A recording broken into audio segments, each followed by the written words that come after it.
Bonjour, la paracha qu'on lira Be'ezrat Hashem cette semaine, parachat Noach. C'est marqué dans la paracha Vatishachet haaretz lifnei Elokim vatimale haaretz Hamas, que la terre a été corrompue. Il y a une Mishnah dans Pirkei Avot Maxime de nos pères, chapitre Hey Mishnah Bet, c'est marqué là-bas Asara Dorot Me'adam Ve'ad Noach, qu'il y a 10 générations depuis Adam Arishon jusqu'à la génération de Noach. Qu'est-ce qu'ils veulent nous faire signifier qu'il y a 10 générations, mais Adam Arishon vers Noach? Là-bas, on explique, l'Odiacha, c'est pour te dire la patience, comment Kadosh Baruch Hu, il est patient, et il attend qu'on fasse tchouva. 10 générations, Kadosh Baruch Hu, il a attendu que les béné à Adam, que les hommes sur la terre fassent tchouva.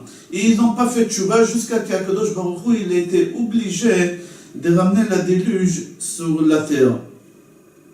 La question qu'on se pose, pourquoi les gens, ils n'ont même pas eu l'idée de faire tchouva, essayer de se rattraper, essayer de changer leur conduite? Comment ça se fait que plus ils avançaient, plus ils sont enfoncés, comme dans une spirale, dans leur conduite qui était mauvaise? Le Chazal, dans le Midrash, ils répondent une très belle réponse.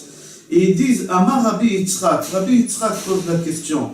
Mi garam lahem sheimredu. Qu'est-ce qui s'est passé là-bas que les gens ils n'ont pas voulu faire tchouva et qu'ils ont corrompu autant?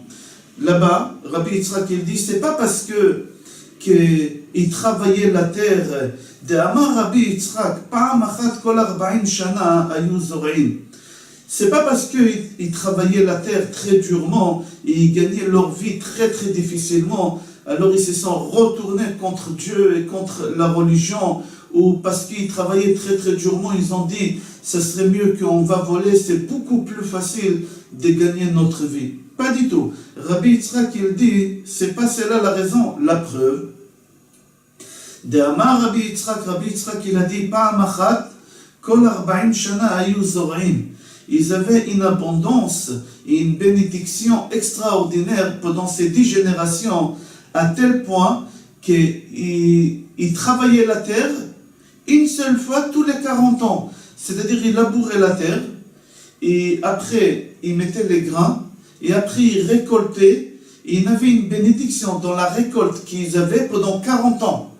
Pendant 40 ans, la terre elle continuait à donner ses fruits, et ils n'avaient pas besoin de travailler. Alors ils avaient une abondance avec une bénédiction extraordinaire. C'est pas celle-là la raison. C'est-à-dire ils pouvaient faire une marche d'un côté de la terre jusqu'à l'autre côté de la terre en une seule heure. Comme ça il dit Rabbi Yitzhak. Ils couraient à une vitesse que d'un endroit à l'autre endroit, d'un bout de la terre jusqu'à l'autre bout de la terre, ils faisaient ça en une seule heure. Et en courant, en même temps, ils arrivaient à arracher des troncs d'arbres qui étaient plantés de la terre depuis des générations en générations. C'est-à-dire, ils avaient une abondance, ils avaient la santé aussi. Les renards et les lions, ils étaient pour eux considérés comme des poux. C'est-à-dire, ils avaient une force extraordinaire. Le Midrash là-bas dit encore qu'ils n'avaient ni été, ni hiver. Tout le temps, ils avaient un temps, une température comme le printemps. C'était extraordinaire. C'est-à-dire, problème des parnassas, ils n'avaient pas. Problème de santé, ils n'avaient pas. Problème de la météo, de la température, ils n'avaient pas. C'était le printemps pendant 12 mois. Encore Chazal dans le Midrash là-bas raconte qu'un jour, il y a une femme, elle a couché au milieu de la nuit et elle a demandé à l'enfant qui venait de naître d'aller chercher un bougie pour qu'elle puisse le laver parce qu'il faisait nuit. Et elle a demandé au bébé, va chercher une bougie pour que je puisse te laver. Au moment que cet enfant qui venait de naître, il est parti chercher la bougie, il y a le Shin Dalet, il l'a attrapé et il a voulu le tuer. Et ils se sont disputés là-bas une bagarre entre le bébé et le Shin Dalet jusqu'à ce que le jour se levait. Le Shin Dalet, il a dit à cet enfant qui venait de naître, retourne chez ta mère et dis à ta mère que tu as eu de la chance, que le jour il s'est levé, sinon je t'aurais tué. L'enfant lui a répondu, c'est toi que tu as eu un miracle, c'est toi que tu as eu la chance, car si ma mère, elle m'aurait lavé, j'aurais été propre, déjà je t'aurais tué depuis très longtemps. Un enfant qui venait de naître. Ils n'avaient aucun souci ils avaient. Tout allait bien pour eux. Alors pourquoi la terre a été corrompue? C'est pas compréhensible. Le Midrash dit, c'est comme ça qu'ils ont vécu avant la déluge. Les gens y vivaient 800 ans, 900 ans, les gens y vivaient. Sans problème sans souci de parnassa, sans souci de santé. Alors qu'est-ce qui s'est passé en réalité? Pourquoi la terre a été corrompue? Au lieu d'aller dire merci à Kadosh Baruch Hu pendant toute la journée, prier Hachem, le remercier pour tout le bien qu'il leur fait, pour toute l'abondance qu'il leur donne, la santé, la parnassa. Qu'est-ce qu'ils ont fait? Qu'est-ce qui s'est passé là? Là-bas, le Midrash dit, voici qu'est-ce qui se passe quand un homme, il s'ennuie. Voici qu'est-ce qui se passe quand un homme, il a la tête et les esprits qui sont libres, il ne les occupe pas.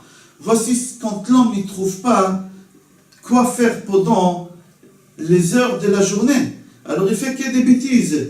Ils ont parti, là-bas, le Midrash dit, un homme, il s'est marié avec un singe, un homme, il s'est marié avec un âne, même les animaux, ils étaient corrompus, même la terre, elle a été corrompue, comme c'est marqué, Ki ishrit kol basar et darko ala haaretz. Là-bas, c'est marqué dans la Torah, dans la paracha, qu'ils avaient encore un problème. Vatemale haaretz chamas. C'est-à-dire quoi la terre a été corrompue? C'est-à-dire quoi corrompue?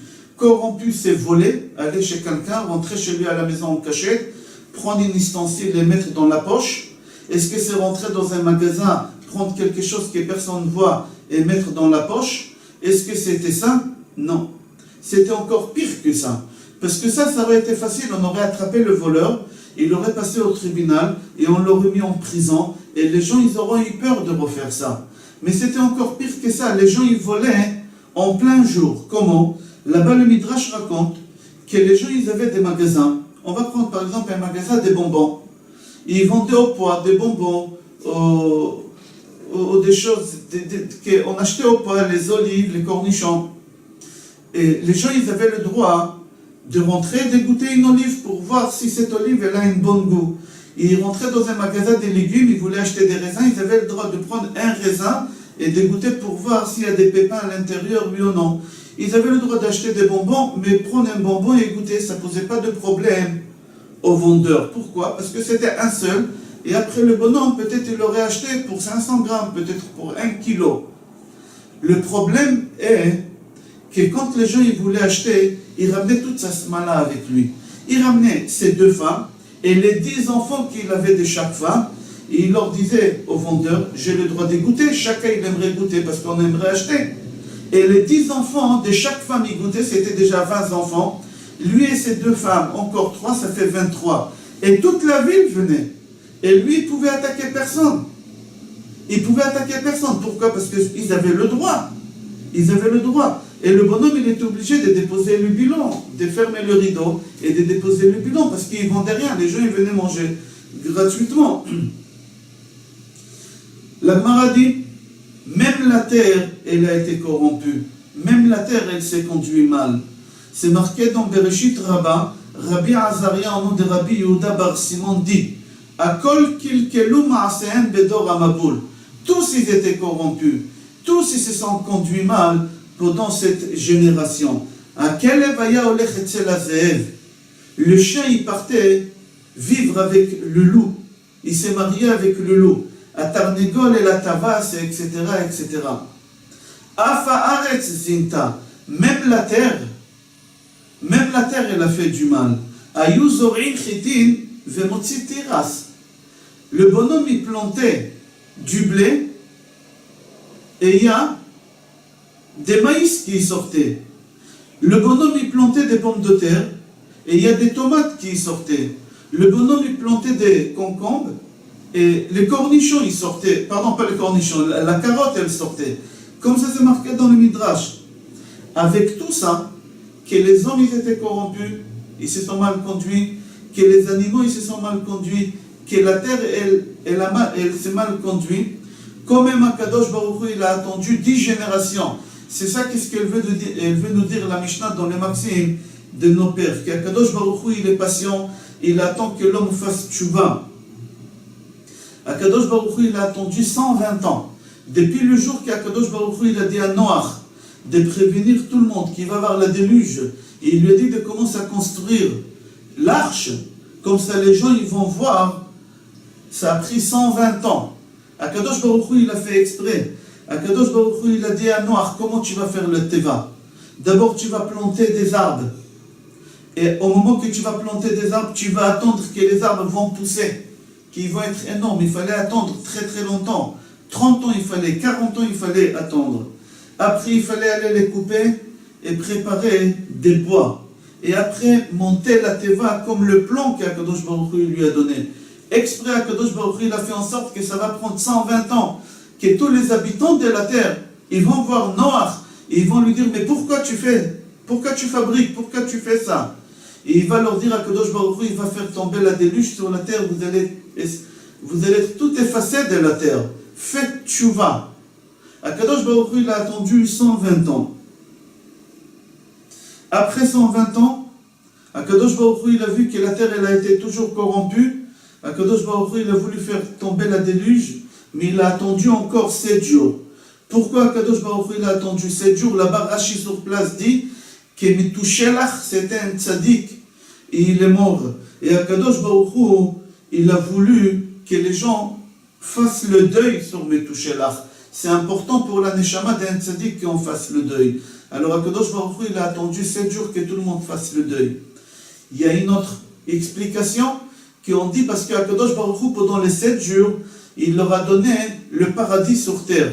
Il voulait leur montrer qu'est-ce qu'ils ont perdu, c'était trop tard maintenant. Mais je vais vous montrer qu'est-ce que vous avez perdu. Il leur a donné pendant 7 jours le paradis sur terre. C'est comme, pour donner un exemple, un jour il y a un monsieur il était en prison parce qu'il n'a pas voulu libérer sa femme. Il n'a pas voulu donner un guet à sa femme. Ici en Israël, quand l'homme ne veut pas donner un guet à sa femme, pour ne pas la laisser à Aguna, le rabbinat peut demander à la police d'arrêter ce bonhomme et de le mettre en prison le temps qu'il va libérer sa femme. Et ce bonhomme, il était en prison pendant 40 ans. Il a dit, ni elle, ni moi, ni elle aura la vie libre, ni moi, je vais être libre. Il est resté pendant 40 ans. Un jour, il y a un des responsables de ce prison, il est parti demander un conseil. Je crois que c'est Rav Shvadron, je crois que c'était Rav Shvadron. Il lui a dit, qu'est-ce que vous conseillez de faire? Rav Shvadron, il lui a dit, libère-le pendant 6 mois. Qu'il goûte c'est quoi la liberté. Au moment qu'il va goûter c'est quoi la liberté, il ne voudra plus la quitter. Il ne voudra plus retourner en prison. Il va donner le guet. Là, il ne sait même pas c'est quoi la liberté, il est en prison, c'est bien pour lui. Lui, il croit que c'est ça la vie, ça ne lui change rien du tout. Et ils ont fait comme ça, ils l'ont libéré pendant 6 mois. Après 6 mois, ils ont voulu le ramener en prison. Il n'a pas voulu, il a donné tout de suite le guet à sa femme après 40 ans. C'est exactement ce qu'il a fait à Kadosh Baruch Hu avec cette génération. Pour leur montrer qu'est-ce qu'ils ont perdu, il leur a donné le paradis sur terre pendant 7 jours. Et après à Kadosh Baruch Hu, il leur a donné la déluge. Je vous souhaite Shabbat Shalom, Bracha V'Hatzlacha, Besorot Tovot et Kol Tov.